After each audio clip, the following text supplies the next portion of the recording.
Hey everyone, if you don't already know who I am, I'm Jordan, and today we're going to be talking about the deadliest tornadoes in Canadian history. But before we get started, make sure you go ahead and hit that subscribe button down below, smash that like button, and ring that notification bell so you don't miss any of my future uploads. And make sure you stick around for the end of the video because I might just have a little bit of a bonus at the end for you. Alright, let's get started. Coming in at number 10, we have the Scarth, Manitoba EF3 tornado.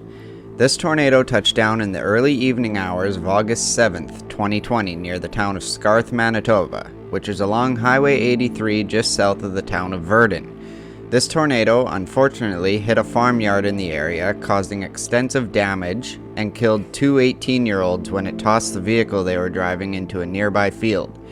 This tornado also injured a 54-year-old man whose vehicle got pinned upside down in a ditch near the farmyard.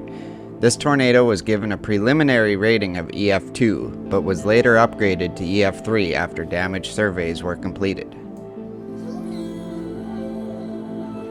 Coming in at number 9, we have an unrated tornado that hit Portage, Prairie, Manitoba on June 22, 1922. Because this tornado occurred so long ago, there's actually not a lot of information available online about it, but it is believed that several tornadoes touched down in the region on this day, with the one that hit Portage la Prairie resulting in a total of 5 deaths and $2 million in damages in 1922 dollars, which is equal to about $31.3 million today. At number 8, we have a tornado that hit Sainte-Rose, Quebec on June 14, 1892. And once again, because this tornado occurred so long ago, there is not a ton of information available about it, and it was never actually given an official rating. However, it occurred as part of a small outbreak that produced up to 6 tornadoes in the region, with the one that hit Sainte-Rose unfortunately killing 6 people, including the town's mayor, and injuring 26 others. Coming in at number 7, we have the Sudbury, Ontario F3 tornado of August 20th, 1970. Considered unusual because tornadoes of this strength rarely occur in northern Ontario, the tornado touched down in the nearby town of Lively.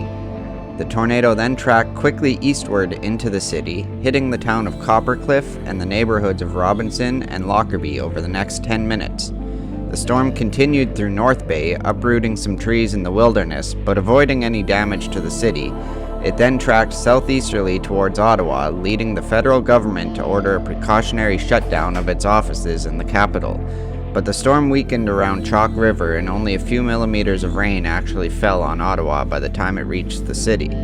Residents of the region had little warning of the storm as the Sudbury airport did not at the time have weather radar capable of detecting tornadic activity, and the day's only weather forecast was simply for showers.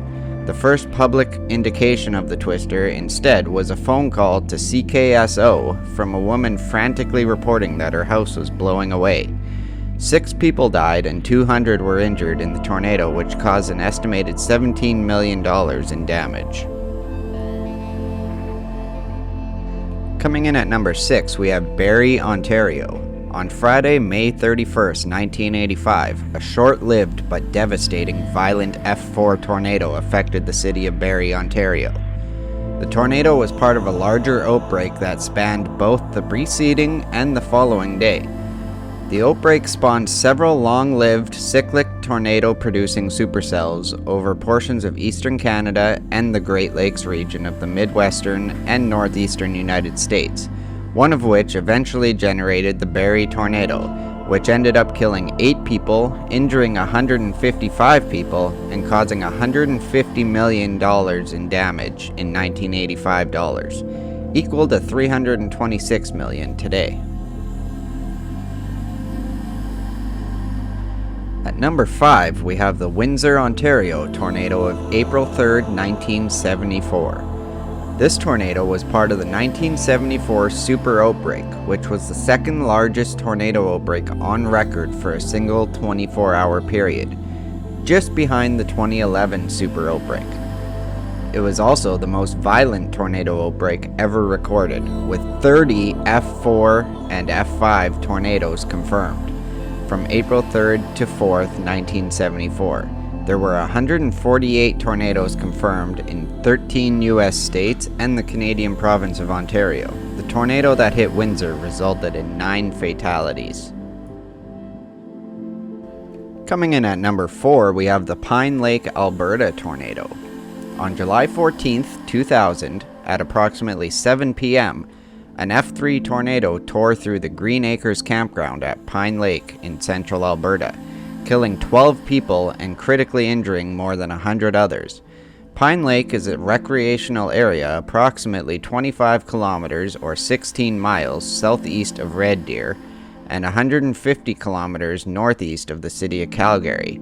The tornado formed out of a severe thunderstorm, which formed on the eastern slopes of the Canadian Rockies, and moved rapidly eastward, encountering a narrow band of low-level moisture that caused it to develop into a supercell.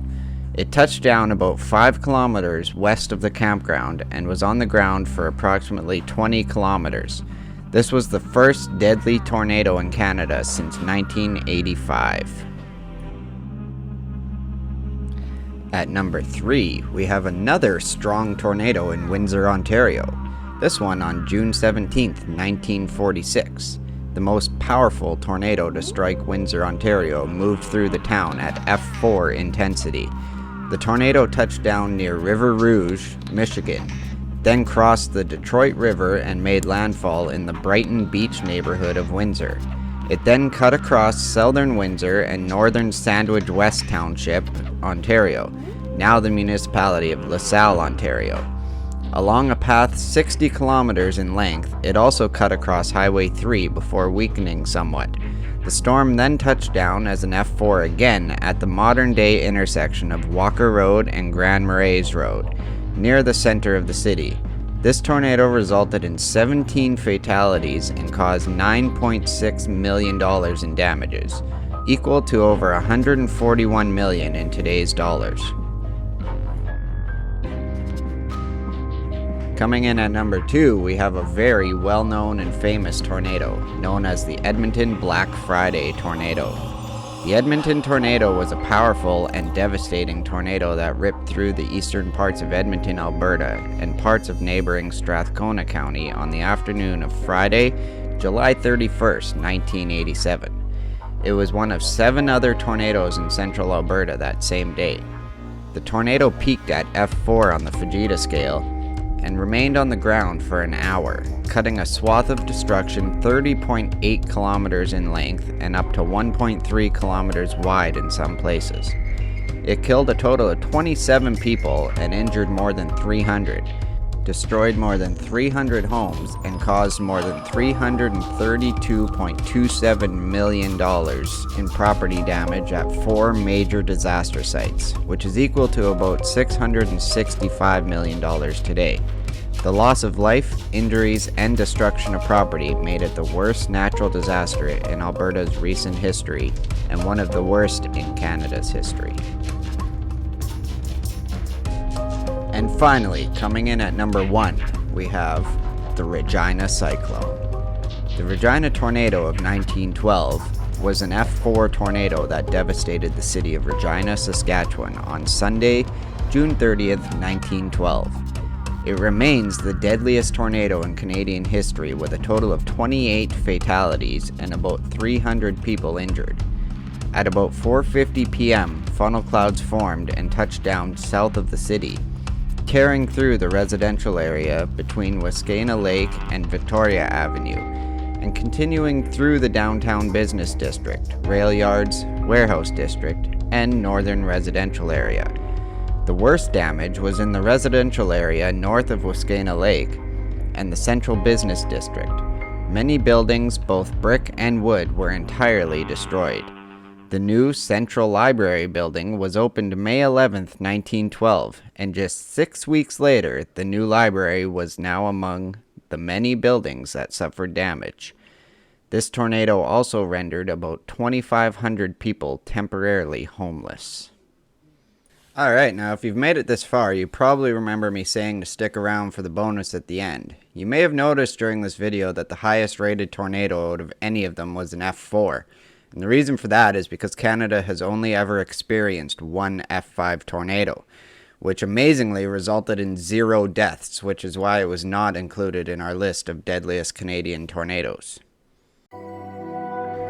During the evening of June 22, 2007, a powerful F5 tornado with wind speeds of 420 to 510 kilometers an hour struck the town of Elie, Manitoba, which is 40 kilometers west of Winnipeg. It was part of a small 2-day tornado outbreak that occurred in the area and reached a maximum width of 150 yards. The tornado was unusual because it caused the most extreme damage during its roping out stage at a mere 35 yards in width, and moved extremely slowly and unpredictably. The tornado tracked primarily southeast as opposed to the usual northeast path that most tornadoes take, and made multiple loops and sharp turns.